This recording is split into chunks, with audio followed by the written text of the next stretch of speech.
नमस्कार दोस्तों। मैं आज एक नए टॉपिक पर चर्चा करूंगा। मैं डॉक्टर सरल अपने चैनल डॉक्टर सरल वेलनेस से बोल रहा हूं। मैं ऐसे हेल्थ सीरीज के टॉपिक पर वीडियो बनाता रहता हूं। ये मेरा 10वां वीडियो है। आज में हम विशेष टॉपिक चेयर एक्सरसाइज पर बात करेंगे, जो विशेषकर जो है जिन लोगों को जॉइंट में परेशानी है और जिन लोगों को जो ओल्ड मैन हैं, जो सीनियर सिटीजन्स हैं 65+ की, उनके लिए काफ़ी लाभदायक होने वाला है। तो ये जो है जिनको नी जॉइंट पेन है, एल्बो जॉइंट पेन है और शोल्डर जॉइंट है, नेक पेन है, तो इन लोगों के लिए, इनको जिन लोगों को जॉइंट में स्टिफनेस है, उन लोगों के लिए काफ़ी लाभदायक होता है। तो सीनियर सिटीजन जो बराबर चल नहीं सकते हैं और इस पर घर पर बैठकर ही, चेयर पर बैठकर ही ये एक्सरसाइज करेंगे, जिससे उनके जॉइंट की मोबिलिटी बढ़ेगी और साइनोवियल फ्लूइड लुब्रिकेशन बढ़ेगा और काफ़ी एक्टिव स्टिफनेस खत्म होगी और एक्टिव और जॉइंट एक्टिव होंगे। बाद में वो चलने फिरने लायक हो जाएंगे। तो सबसे पहले, करने से पहले हमको वार्म अप होना है। कमर सीधी रखें, कंधे ढीले रखें, चेहरे पर मुस्कान रखें, आराम रखें, नाक से लंबी लंबी सांस लें और मुंह से छोड़ें। तो सबसे पहले हम चेयर पर बैठकर जो एक्सरसाइज है वो करेंगे। दोनों पैरों को, चेयर पर बैठकर दोनों पैरों को बारी बारी से अप एंड डाउन करेंगे और ये अप एंड डाउन करके थोड़ा स्ट्रेच करेंगे एंकल को और सीधा करके एक्सटेंशन करेंगे और फिर फ्लेक्शन करेंगे। तो ये कम से कम 10 से 12 बार करेंगे धीरे धीरे, और किसी को कोई उसमें दर्द वगैरह ना हो, इस हिसाब से वो करेंगे। तो अब इससे हमारे दोनों, हमारे जो है एंकल जॉइंट भी एक्टिव रहेगा और हमारा नी जॉइंट भी एक्टिव रहेगा। ये एक्सरसाइज से ये इतना लाभ होने वाला है। इस प्रकार हम आते हैं हमारी बाहों पे। बाहों को हम सीधा करके पहले एक्सटेंड करेंगे और फिर उसको कन्नों तक लाएंगे, एल्बो से इस तरह से घुमा के। तो इस तरह से एक्सरसाइज करेंगे। तो ये रिपीटेशन कम से कम जो है 10 से 15 बार होना चाहिए और दिन में कम से कम सुबह शाम होना चाहिए। अब हम बात करते हैं लेग्स की। जो पैर को, पहले भी लेग्स की एक्सरसाइज बताई थी। अब एक पैर उठा के पहले एक पैर करेंगे, फिर बारी बारी से दूसरा पैर करेंगे और उसको स्ट्रेच करेंगे, 10 सेकंड तक होल्ड करेंगे और एंकल को अपनी तरफ नहीं खींचेंगे। इस बार केवल अपना फोकस केवल जॉइंट के ऊपर ही रहेगा। जॉइंट को स्ट्रेट रखेंगे, स्ट्रेट करके धीरे से नीचे की तरफ लाएंगे, कुर्सी की तरफ। तो ये हमारा ये लेग्स का एक्सरसाइज हो गया, लोअर लेग के दोनों पैर का। इसके बाद हम गर्दन की तरफ आएंगे, गर्दन की एक्सरसाइज करेंगे। गर्दन को 10 बार अप एंड डाउन करेंगे और उसको 10 रोटेशन तक धीरे धीरे। और इसको गर्दन को सर्वाइकल स्पॉन्डिलाइटिस जिनको होती है, उनको इस तरह की एक्सरसाइज करेंगे कि वो गर्दन को कंधे की तरफ ले जाएंगे, राइट कंधे को राइट साइड और फिर लेफ्ट साइड। और एक एक्सरसाइज ये वाली करेंगे, ये इसको 10 तक गिनती गिनेंगे, इसको माथे को आगे की तरफ ले जाएंगे और इसके बाद इसको पीछे की तरफ ले जाएंगे। ये भी 10 बार गिनती गिनेंगे, 1 2 3 4 5 6 7 8 9 10। और इस प्रकार ऐसे भी करेंगे, 1 2 3 4 5 6 7 8 9 10, 1 2 3 4 5 6 7 8 9 10। तो ये एक्सरसाइज करेंगे, इससे आपकी स्टिफनेस, सर्वाइकल स्पॉन्डिलाइटिस खत्म हो जाएगी।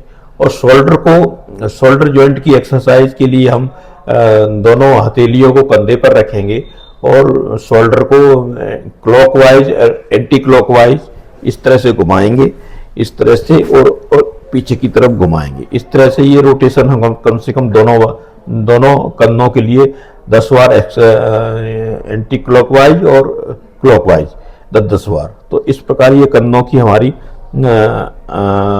ये एक्सरसाइज हो गई। और ये हम धीरे धीरे करेंगे। अगर जिनको फ्रोजन शोल्डर है, मान लो कंधा बिल्कुल रोटेशन होते नहीं, उनके लिए काफ़ी ये भविष्य में ये अगर लगातार 1 महीने तक करेंगे तो ये स्टिफनेस खत्म हो जाएगी और ये कंधे ठीक हो जाएंगे। और बॉडी, इसके बाद एक्सरसाइज आती है बॉडी की। हम कुर्सी पर बैठे हैं, बॉडी को धीरे से आगे की तरफ बेंड करेंगे और धीरे से ऊपर की तरफ लेके आएंगे इस तरह से। तो इससे हमारे जो है कमर की जो पेल्विक रीजन है वो उसके जॉइंट हमारे खुलेंगे और पेल्विक बैकएक जिनको होता है उनके लिए ये काफ़ी अच्छी एक्सरसाइज है।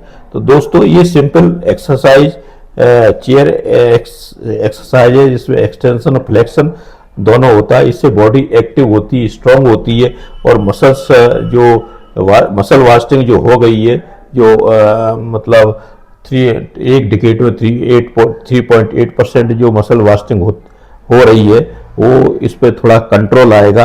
जो लोग 1 किलो 2 किलो के सीनियर सिटीजन डंबल उठा सकते हैं तो डंबल पकड़ के इसको ऐसे ऐसे करेंगे और ऐसे ऐसे ऊपर ले जाएंगे, तो वो डंबल एक्सरसाइज भी वो कर सकते हैं। तो इससे हमारे नी जॉइंट की एक्टिवनेस बढ़ेगी और धीरे धीरे हम कुछ समय बाद हम जो है वॉक पर भी हम जा सकते हैं। और एल्बो जॉइंट की एक्सरसाइज के लिए हम एल्बो रोटेशन करेंगे, तो इस एल्बो के लिए ये वाली एक्सरसाइज करेंगे, ये वाली, ये सीधे हाथ ले जाके, तो इस पे एल्बो का रोटेशन करेंगे इस तरह से। तो ये अपन एल्बो की फिंगर को और एल्बो के रोटेशन कर सकते हैं और फिंगरों को बंद करेंगे, खोलेंगे, इस तरह से एक्सरसाइज करेंगे। कभी 10 बार अंगूठा बंद करके इस तरह से और फिर ये केवल इस तरह से एक्सरसाइज करेंगे। स्पाइन रोटेशन के लिए हम जो है अपना दाहिना हाथ लेफ्ट थाई पर रखेंगे इस तरह से और इस तरह से होंगे और इस तरह से ये बायां हाथ दाहिने थाई पर रखेंगे, तो इस पे स्पाइन रोटेशन होगा जिससे हमारी स्पाइन में अगर कोई प्रॉब्लम होगी, स्टिफनेस होगी, तो वो ठीक हो जाएगी। और सबसे लास्ट एक्सरसाइज हमारी है से कुर्सी पर खड़े धीरे से खड़े हो जाएंगे, धीरे से खड़े होंगे, धीरे से बैठेंगे, घुटने पे हाथ रख के खड़े होंगे, फिर धीरे से खड़े हो जाएंगे और फिर धीरे से बैठेंगे। इससे हमारी थाई स्ट्रॉन्ग होंगी और हमारे जो वीक कमजोर पैर हैं वो ठीक होंगे और हमारा जो है बॉडी में ताकत आएगी और बैक हमारा ठीक होगा। तो ये चेयर एक्सरसाइज हो गई, इस पर विशेष ध्यान रखें। अब हम सीनियर सिटीजन्स को बताना चाहता हूँ मैं कि खाने में क्या खाएं। जॉइंट में विटामिन डी की कमी होने के कारण और कैल्शियम की कमी के होने के कारण ऑस्टियोपोरोसिस इस एज में हो जाती है, मतलब बोन का घनत्व तो घट जाता है, डेंसिटी घट जाती है, जिसके कारण भी काफ़ी प्रॉब्लम आती है, जॉइंट पेनों में दर्द वगैरह होने लगता है।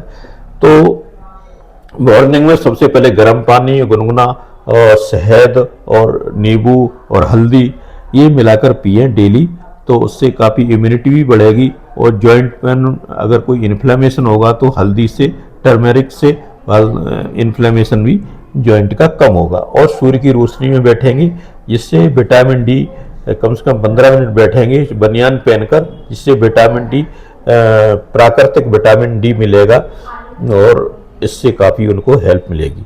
ब्रेकफास्ट में हम बटर मिल्क लेंगे, 2 चील के मूंग के चीले लेंगे और ग्रीक योगर्ट का सेवन करेंगे, जिससे प्रोटीन उनको मिलेगा और उसमें कुछ कैल्शियम भी मिल सकता है। लंच में हम 50% सलाद लेंगे, 25% प्रोटीन लेंगे और 25% कार्बोहाइड्रेट और कुछ फैट लेंगे। और जो लोग नॉन वेजिटेरियन हैं वो अंडे भी ले सकते हैं और 1 चपाती लेंगे। और डिनर में भी हम थोड़ा लाइट खाना खाएंगे, खिचड़ी भी खा सकते हैं और बटर मिल्क साथ में ले सकते हैं खाने के बाद, और 1 चपाती भी ले सकते हैं और सलाद ले सकते हैं।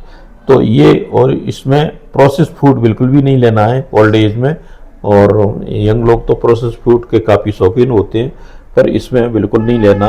तो अगर ये साथ में लेंगे, साथ में एक्सरसाइज करेंगे तो निश्चित ही उनके जॉइंट जो है बूस्टअप हो जाएंगे, वो काफ़ी वो यंग जैसा फील करेंगे और उनको कोई परेशानी नहीं आएगी।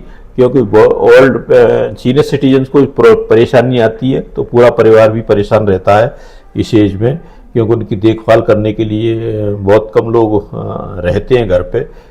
सब लोग जॉब में जाते हैं और भी बिजनेस धंधा करते हैं, तो कभी कभी वो घर पे अकेले भी रहते हैं। इसलिए ये ज़रूरी है कि वो हेल्दी रहें, स्वस्थ रहें जब तक वो उनका जीवन है।